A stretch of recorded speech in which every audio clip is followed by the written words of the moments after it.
Please remember to leave a like, a comment, share the video about, and if you haven't already, subscribe. Thank you.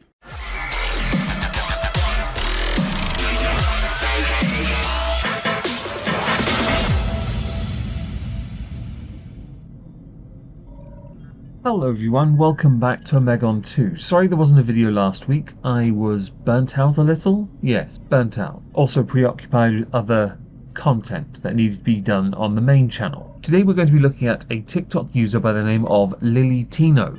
Now I have over many months been collecting various videos of them. I didn't bother doing any response videos to these videos because they were compilations that Lily Tino had put out concerning being in various outdoor eating places and getting misgendered to make a wider point, something which they themselves on their TikTok account have parodied, showing that they do at least possess a funny bone of some kind. The video we're going to look at was dropped during the time of Pride Month concerning children and transitioning and name changing, subjects which when shown on places like Twitter or X, YouTube, Facebook, Instagram and on TikTok as well, gets a very polarizing response. On the subject though of this particular person's TikTok, they get mostly positive comments. They get a lot of viewership, and it's quite impressive they have maintained that for quite a while. Considering how TikTok fluctuates, I'm impressed. Hi friends! Today we're going to talk about something super important,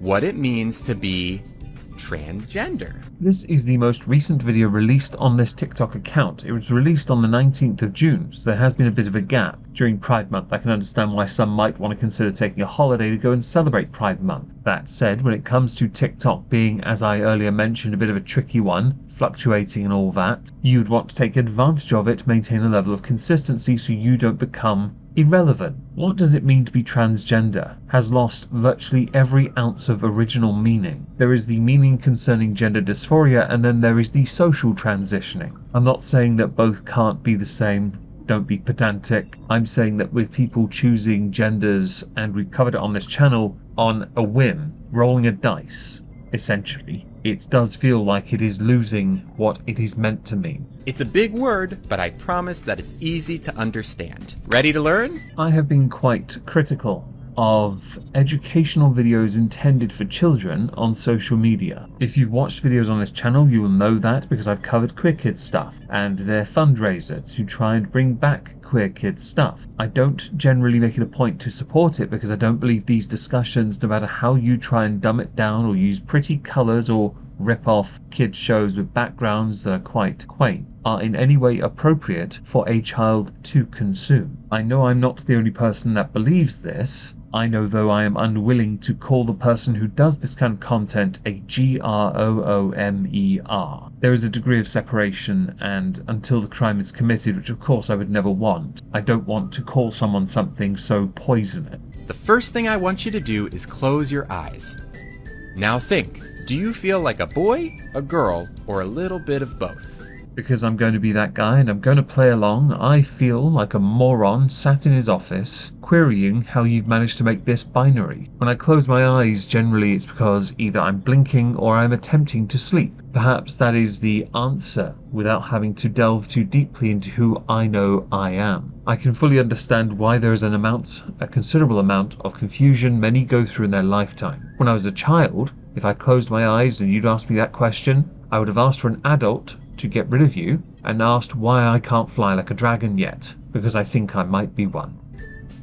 Do you have your answer? Great. Now I want you to imagine that everyone keeps telling you that you're something else. So this is leading down a dangerous path of conversation, one where the child has rights, powers and privileges equal to that of their parent. But they don't. Children do not understand enough, they do not have the education for it, their brain is not developed enough, nor is the body, to be able to make any such decision as to their identity. We can enable it if you like as much as you want, but at the risk of pointing out that many would just choose to be Spider-Man, it is an unhealthy attitude to have to give away so much control to help the child develop into whoever the child wants to be when they become an adult. I've always held firm in the belief an adult needs to make a decision on an adult body with a fully developed adult mind to accompany it. A child can pretend to be something if they want as they grow up, and of course certain traits manifest. We pay attention to that, we nurture,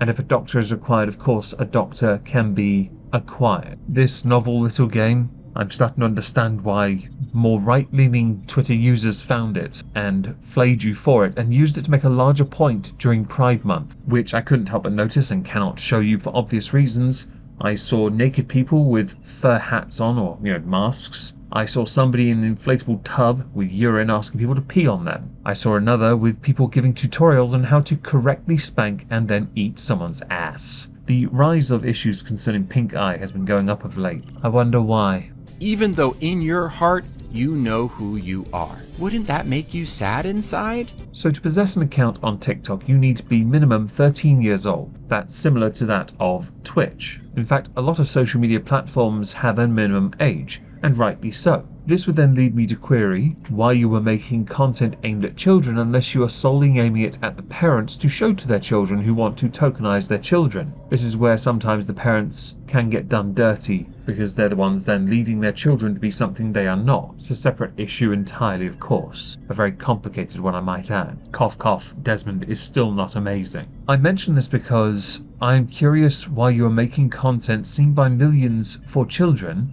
or this video especially, when teenagers are the ones that would be then legally seeing the video, minimum. And I still wouldn't wish this on a teenager. I would like them to be a fully grown adult before they even consider this. But your presentation and delivery style is of that someone making it for much younger children. It's also very, I'm going to lead you by using suggestive language. Yes, I pay attention. People who feel like this are transgender. Not entirely true. You could also just be offended when someone uses the wrong language to describe you, by telling you, for example, that you are transgender when you are a boy or a girl. I mentioned that on purpose because of the case concerning the child in Texas whose mother forced the transition after separating from the father. I'm not including those whose parents have groomed them to transition or forced a complete transition, and the child doesn't realize now as an adult the extent of the damage done to them. Cough cough, Susie Green. And if you're not transgender, it's super easy to be friends with someone who is. I am now going to apply my pointlessly, pathetically pedantic position. You can be friends with anyone, irrespective of their gender, their race, their faith, their sexuality, their education background, their politics, their hobbies. Really, it can apply to anything. If you teach people to treat others in a similar manner, you often find what is considered bigotry finds its way quickly to the annals of history within your social circle. If you draw lines in the sand and are a bit too hard-lined on it and not willing to compromise, of course values you should have regardless, then you often find you'll be alone or stuck with people who just say yes and agree with you. It's a very boring life. I have mentioned in the past my closest friend and I disagreed on Brexit. We're still good friends and we have a whiskey podcast. We don't care. And just in case you've forgotten, Brexit was an incredibly contentious subject in the United Kingdom. Let's take our imaginary friend Theo, for example. One day you notice that Theo starts wearing girl clothes instead of boy clothes, and then they tell you that they want to be called Luna instead of Theo. This is often where many parents, many social media users who are conservative or have common sense in their brains would say there is a line in the sand they're unwilling to move on. When it comes to children choosing their identity, it's a tricky area to navigate, one I don't generally support. Because children like to, and I'm sure many of you remember this, play pretend. If we enable it too much, there's a risk of serious issues further down the road, and of course I would want that child, if they believe they are someone else, to see a doctor first, because if there's a chance of helping that child, then of course it should be explored long before they just turn up at school and identify as Luna. This is so exciting for our friend Luna, because they finally get to be their true self. There are 2 points that need to be raised. The first, I'm not entirely sure, even if it is an imaginary child for your anecdotal little thing, it'd be okay to identify a child as your friend. Children are the enemy and everyone should know that. Second, according to the Newport Academy, less than 1% of children, and it's 0.000, keep going, of children have gender dysphoria, because it turns out children's bodies are in a constant state of flux and confusion in the first place because, they're growing. Of course, there's confusion. I'm diagnosed with gender dysphoria, which leads me to believe this video is less about being gender dysphoria transgender and more just socially transitioning rather than going through the proper procedure. And if you accidentally call Luna by their old name, make sure to say a big sorry and that you'll do better next time. As you can see, transgender people are just like you and me. They're our friends. There is something remarkably inappropriate about the nature of the topic being discussed when it concerns children. The wider message applied to people like adults who have knowingly made the decision as an adult with an adult body, totally respectable and makes sense. The setting, the costume you're wearing, everything about this indicates targeted towards children. I can't support it. And upon reading your comments, I now know where you've gotten this entire background setting from. You've got it from Miss Rachel, an American YouTuber who does Learn to Talk series videos for toddlers. Well, we all like ourselves a little plagiarism, don't we? And it doesn't take away from the message at all. Although it does risk poisoning the well, if you really think about it.